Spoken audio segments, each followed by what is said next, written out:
the 5 hidden deficiencies and hormonal reasons for your hairline thinning, especially for skin of color. I'm Dr. Nita Rattan, a medically qualified doctor and a cosmetic formulator specifically for skin of color. Now, everyone blames the ponytail, but what if I told you your thinning hairline might actually be because of your blood test results trying to send you a cry for help? Yes, your hair loss could be coming from the inside out, not your edges, but your estrogen, your iron, and your vitamin D. If you have skin of color, the rules are different. We make less vitamin D, store iron differently, and often need more of certain nutrients for healthy follicles and collagen production. So today, we are talking 5 hidden causes of hairline thinning and how to fix them with science, diet, and smart supplementation. Number 1, vitamin D deficiency. No one checks it. This one is huge for skin of color and barely anyone talks about it.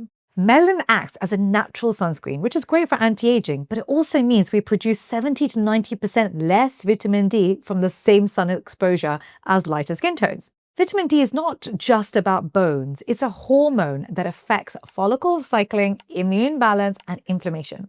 Low levels means your follicles get stuck in the resting phase, leading to slow regrowth and receding edges. Think of vitamin D like a power switch for your hair follicles, and yours might be half turned off. Ask your doctor for a serum 25-hydroxy vitamin D test.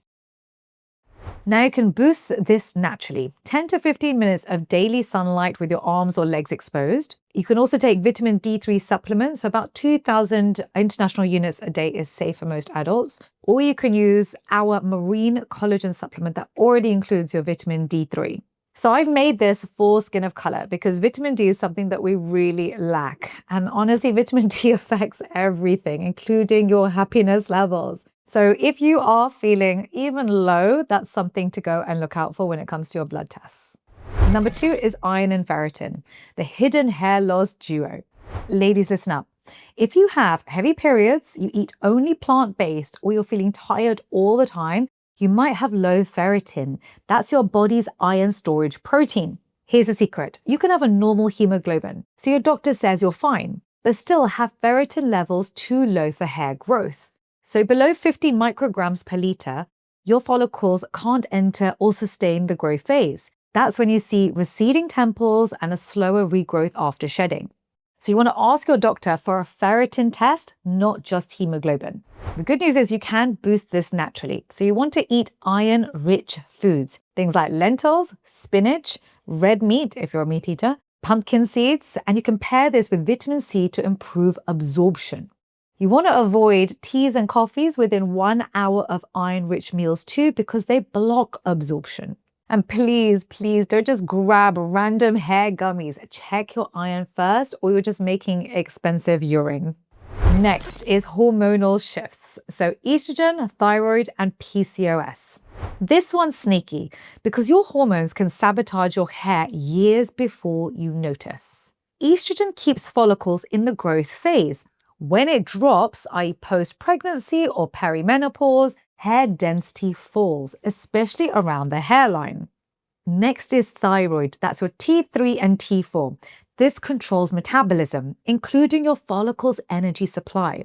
Low thyroid slows your hair growth, it raises shedding, and can cause that thinning right at the temples. PCOS and androgens. Higher androgens, like testosterone, shrink the follicles, especially around the front hairline, leading to female pattern balding. So the blood tests you want to ask for are a thyroid panel. That's your TSH, T3, and T4. You want your female hormone profile. That's your LH, FSH, estrogen, testosterone, and SHBG. And then you also want to test your adrenal hormones too. So that's the DHEAS. So if your ponytail's feeling thinner and your skin's breaking out and your hormones are literally tattling on you, there are some things you can do to try and fix it naturally. Number 1, you're not going to like it, but you want to balance your blood sugar, cut refined carbs, increase your protein, and increase your fiber levels. Number 2, manage your stress. Cortisol spikes, which worsens hair loss. This is why anytime you're going through an exam or any other stressful period, you will see clumps of hair falling from your scalp. Number 3, you can consider saw palmetto or spearmint tea. These are mild androgenic support. The next big problem is the micronutrient gaps. So this is zinc, copper, biotin, and your vitamin B complex. So let's talk micronutrients, the unsung heroes of hair growth. Think of your hair follicle like a mini protein factory. And to build keratin, it needs cofactors like zinc, copper, biotin, and your B vitamins. Low zinc means weak structure. Low copper means premature graying. Low biotin means brittle breakage. And low B12 means slower regrowth and scalp dullness. So the blood tests you want to look for are your serum zinc, copper, vitamin B12, and folate. So how to boost this naturally? Eat eggs, lentils, seeds, shellfish, and leafy greens. Or you could take a comprehensive supplement with all these in it. We actually didn't have a collagen that had all the micronutrients we needed, plus the nutrients for hyperpigmentation with the vitamin D, with the 8 grams of marine collagen. So I made it for you. This is my original Dr. V Collagen Boost. This is pink watermelon and sweet coconut, 34 calories, 8 grams of marine collagen. I take this every morning, first thing in the morning, and I literally put it into my big bottle of water. When I'm making the kids bottles of water, I make mine with my collagen and I take it with me for the day. But if you get into a habit of taking it, that is what's going to improve your skin, hair, nails, and joints. And honestly, my hair's never been as long as it is, and I'm in my 40s now. Moving on to number 5. Collagen and amino acids decline.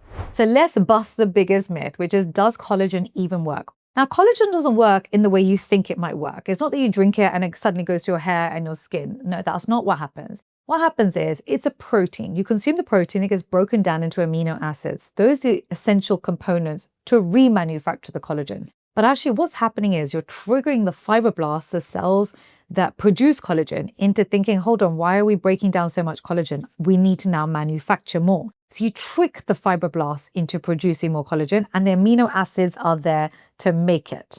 And so collagen goes to the areas that it's needed most. And actually skin and hair tends to be the last places that collagen tends to go to, because it's not essential for our survival. And collagen is needed for the full body. And so this is why, if you're not taking enough collagen, which tends to be from the unfashionable parts of an animal, so it's literally from the bones, the joints of the animal, the skin of the animal. These are things that we would have consumed generations ago, but it's not something we tend to want now. We tend to go for chicken breast, chicken thigh, and we avoid those areas that actually are very dense in collagen. So yes, you can go for bone broth, which is very good too. But generally speaking, marine collagen has a higher bioavailability. Within a few hours, 90% of it has been absorbed. Now, when you're looking for collagen, few things I want you to look for. Number 1, 8 grams of marine collagen. You want to make sure it's got vitamin C in it too, because that's needed for collagen cross-linking. Ideally, it'd be really nice if it had hyaluronic acid as well, because especially for skin of color, we have less ceramides in our skin, and so we want more humectants from inside out. Ideally, it'd be great to have other cofactors like zinc, copper, and folic acid, which also helps with hyperpigmentation. So if your hairline is thinning, don't just look at your edges, look at your blood work, because your body is a system. It's not just the strands on your head. So to recap, please write this down: vitamin D, ferritin, thyroid plus hormones, zinc, copper, B12, and then support with marine collagen. Once you fix the foundation, your hairline will come back, but not overnight. It will be steady. It takes about 12 weeks to start to see those baby hairs again. Now, if you are looking to do something topically, I love microneedling. I've just made a whole video for you on how to microneedle. What it does is it increases microchannels in the scalp, so you get much better penetration of your anagen boost. This keeps your hair in the growth phase for longer, the anagen phase. So that's how you get long hair. You can take your hair from 2 years to 6 years, depending on how long it's in the anagen phase for. You microneedle once a week with 0.2 millimeter to 0.5 millimeter.